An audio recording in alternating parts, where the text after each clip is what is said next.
As a kid, I would go play outside and explore nature like many kids do. And looking back on that experience, I was playing in these degraded landscapes. But as a kid, I saw them as this nature wonderland. It also became apparent as I got older, there's a lot of land that has been sort of forgotten that needs attention. And that's where restoration ecology comes in.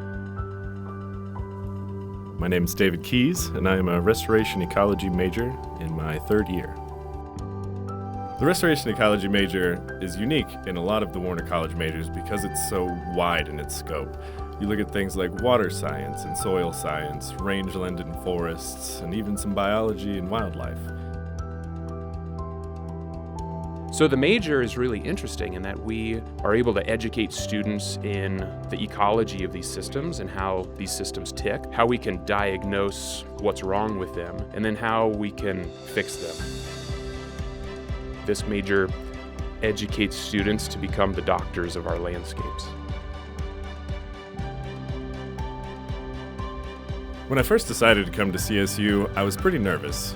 As an older student and a veteran, I didn't know if I'd necessarily fit in where I was going. But once I got to Warner College, I realized that I was not the only veteran, not the only adult learner, and not the only person like me. And it's great to be a part of a community where everyone's coming together because they want to make a difference in the world around them. Our students see the future and see the opportunity that they have in front of them, and they're so pumped up about it. Teaching them to think a little more critically, to harness that optimism and that energy is inspiring. With the combination of incredible professors and the environment being perfect for learning, CSU is perfectly positioned to really provide the best education you can get in this field.